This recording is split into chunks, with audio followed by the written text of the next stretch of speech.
સ્વાધ્યાયનો દાખલો 2.14 વિદ્યાર્થી મિત્રો બહુ મહત્વનો દાખલો છે, બરાબર ધ્યાનથી સમજજો. બરાબર, ઘણો લાંબો બી છે અને ઇમ્પોર્ટન્ટ બી છે આ દાખલો. 1.5 માઇક્રોકુલમ અને 2.5 માઇક્રોકુલમ વિદ્યુતભાર ધરાવતા બે નાના ગોળાઓ એકબીજાથી 30 સેન્ટીમીટર અંતરે રહેલા છે. નીચેના સ્થાનોએ વિદ્યુત સ્થિતિમાન અને વિદ્યુત ક્ષેત્ર શોધો. વિદ્યાર્થી મિત્રો બે વિભાગ છે આની અંદર. પહેલો વિભાગ છે બે વિદ્યુત ભારોને જોડતી રેખાના મધ્ય બિંદુએ અને બીજો છે આ રેખાના મધ્ય બિંદુમાંથી પસાર થતી અને રેખાને લંબ સમતલમાં મધ્ય બિંદુથી 10 સેન્ટીમીટર અંતરે આવેલા બિંદુએ. એકદમ ધ્યાનથી પહોંચો વિદ્યાર્થી મિત્રો. જો આપણે પહેલું સેક્શન આપણે લઈએ પહેલાં કે આ બે વિદ્યુત ભારો છે 1.5 માઇક્રોકુલમ અને 2.5 માઇક્રોકુલમ. એટલે આપણે લખ્યા વિદ્યુત ભારો Q1 એટલે 1.5 માઇક્રોકુલમ, Q2 = 2.5 માઇક્રોકુલમ. બરાબર, તમારે એને કન્વર્ટ કરવા હોય તો કરી દો 1.5 × 10⁻6 કુલમ અને અહીંયા આવશે 2.5 × 10⁻6 કુલમ. બરાબર છે. હવે એ લોકો બંને ક્યાં છે? એકબીજાથી 30 સેન્ટીમીટર અંતરે છે. અને તમારું પહેલું સેક્શન શું કહે છે કે આ બે વિદ્યુત ભારને જોડતી રેખાના મધ્ય બિંદુ પાસે તમારે વિદ્યુત સ્થિતિમાન અને વિદ્યુત ક્ષેત્ર શોધવાનું છે. બરાબર, હવે મધ્ય બિંદુ આવ્યો એટલે Q1 થી તમે આ બાજુ ગયા 15 સેન્ટીમીટર, અહીંયાથી પણ અહીંયા 15 સેન્ટીમીટર. MKS પદ્ધતિમાં ફેરવો તો 0.15 મીટર. આ પણ આવશે 0.15 મીટર. બરાબર, આ અંતર થઈ ગયું તમારું R1, આ અંતર થઈ ગયું તમારું R2. બરાબર છે. તો સૌથી પહેલાં શોધીએ આપણે O બિંદુ પાસેનું આ બે વિદ્યુત ભારોને કારણે મળતું પરિણામી વિદ્યુત સ્થિતિમાન. બરાબર, તો શું આવશે? KQ1 ના છેદમાં અહીંયાથી અહીંયા સુધીનું અંતર એટલે R1 વત્તા KQ2 ના છેદમાં R2. બરાબર, કેને કોમન કરી લે 9 × 10⁹ એની વેલ્યુ છે. Q1 ની વેલ્યુ છે 1.5 × 10⁻6. બરાબર છે.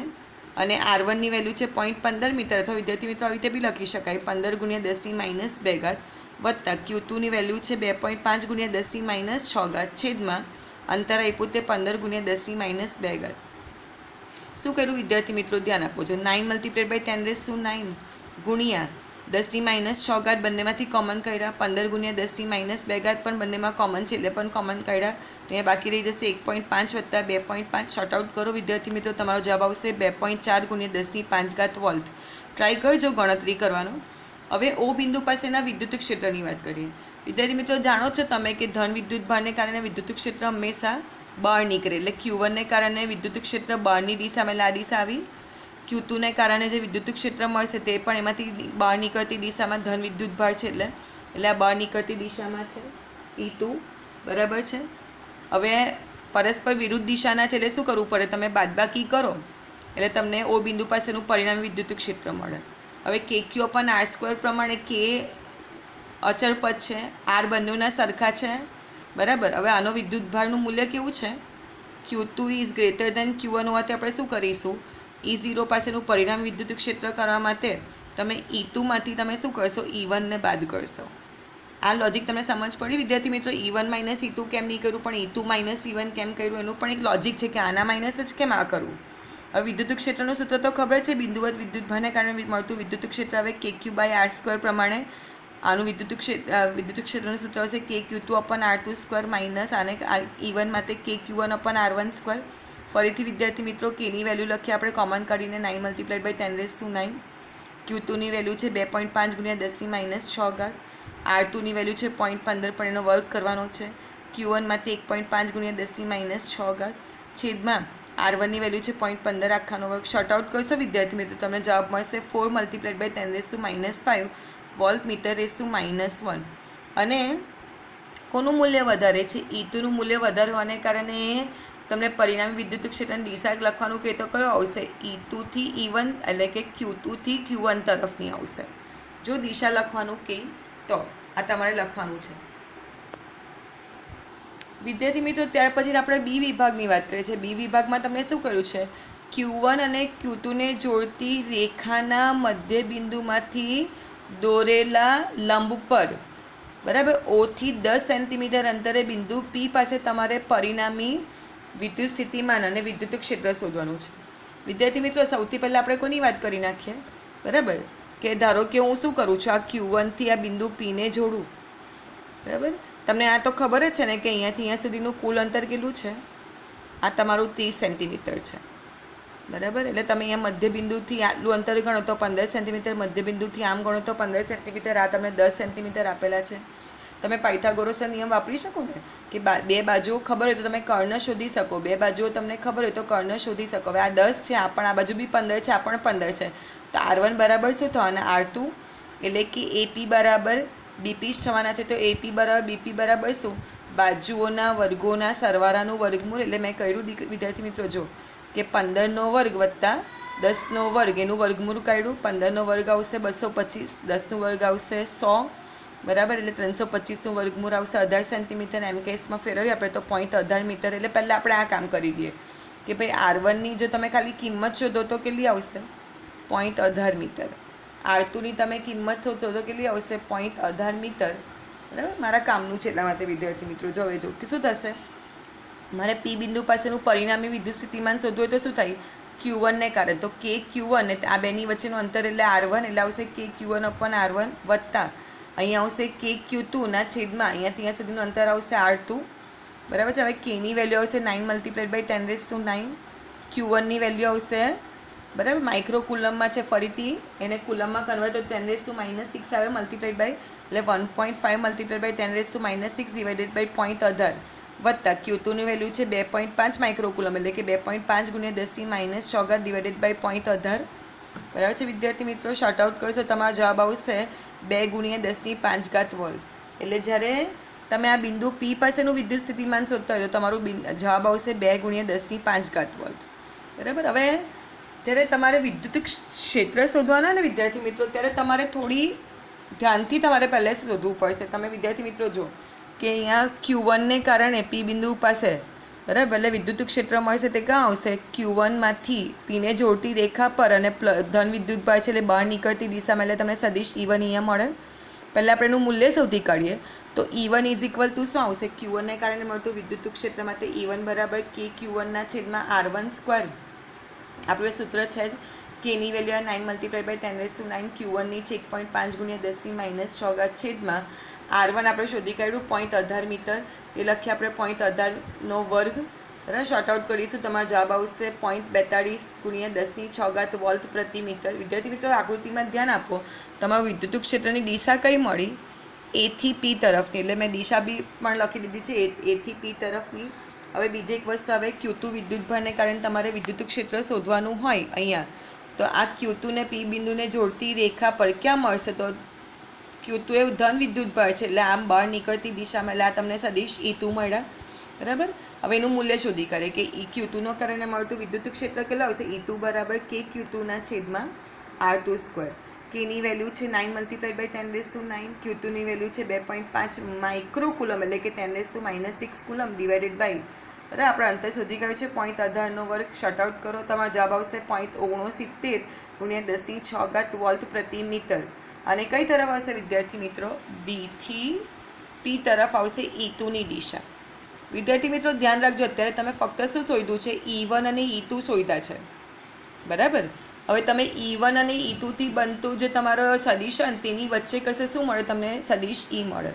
હવે તમને એમ થશે વિદ્યાર્થી મિત્રો કે ટીચર તમે આ જે પરિણામી વિદ્યુત ક્ષેત્ર સદિશ E છે E2 તરફ કેમ દોર્યું? કારણ કે E2ની કિંમત થોડી વધારે છે, એટલે જેની કિંમત વધારે હોય બરાબર તેની તરફ તમારો શું રહે? પરિણામી વિદ્યુત ક્ષેત્ર તેની તરફ વધારે રહે. એટલે મેં તમને બરાબર મધ્યને બદલે થોડો E2 તરફનો રાખેલો છે, બરાબર. હવે આ પરિણામી વિદ્યુત ક્ષેત્ર શોધવું હોય વિદ્યાર્થી મિત્રો તો એનામાં તેનું સૂત્ર છે કે E બરાબર શું આવે? E1નો વર્ગ વર્ગમૂળમાં E1નો વર્ગ વત્તા E2નો વર્ગ વત્તા twice E1 E2 into cos θ, એટલે કે cos θમાં થીટા લેશો. આ બે જે સદિશો છે E1 અને E2 એની વચ્ચેનો ખૂણો. હવે એ કેવી રીતે શોધશું? આ જે ખૂણો છે આટલો જ છે જો યુગ્મ કોણ પ્રમાણે, બરાબર.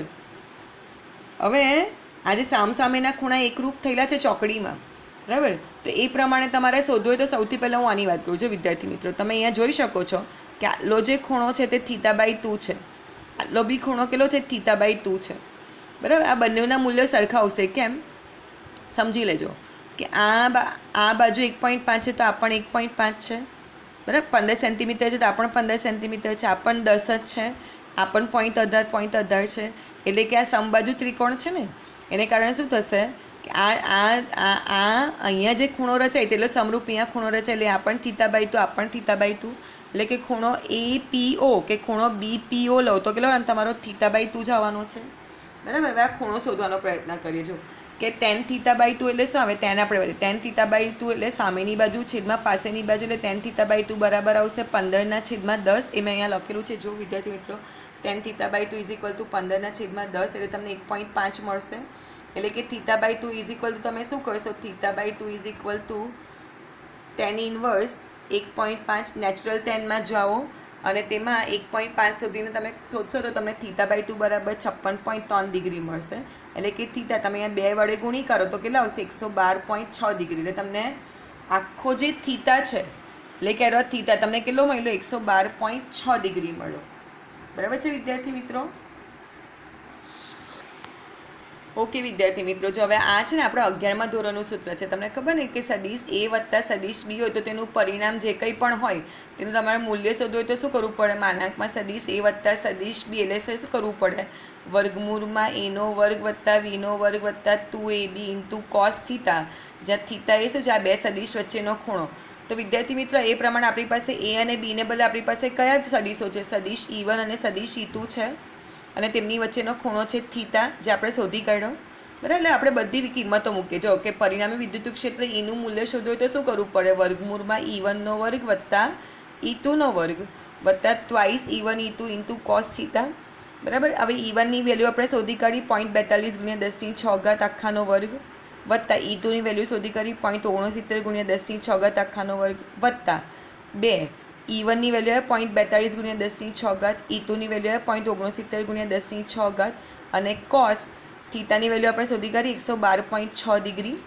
આપણે શોર્ટ આઉટ કરીએ. જો કે હવે 10⁶ એનો વર્ગ, 10⁶ એનો વર્ગ અહીંયા પણ તમે જો 10⁶ 2 વાર છે એટલે 10⁶ નો વર્ગ થઈ ગયો. એને વર્ગમૂળની બહાર કાઢીએ તો આ વર્ગ દૂર થાય એટલે 10⁶ કોમન નીકળી જાય એટલે વર્ગમૂળમાં બાકી રહી જાય 0.42 નો વર્ગ જે આવે તમારો 0.1764 બરાબર વત્તા 0.69 નો વર્ગ કરો એટલે તમને મળશે 0.47 વત્તા આ તમારો આ 0.42 × 0.69 ગુણ્યા 2નો ગુણાકાર કરશે તમને મળશે જવાબ 0.2898 અને આ કોસ.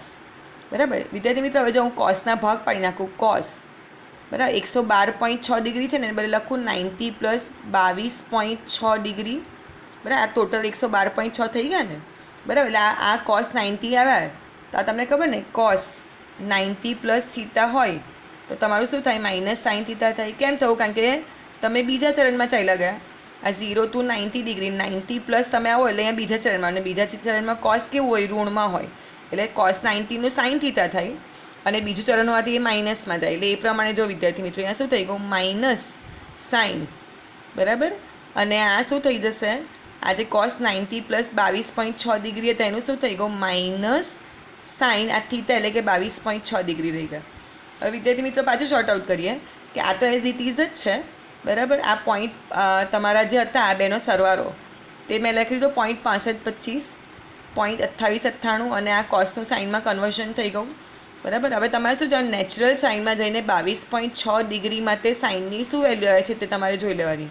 બરાબર. તો તમારી વેલ્યુ આવશે 0.3843.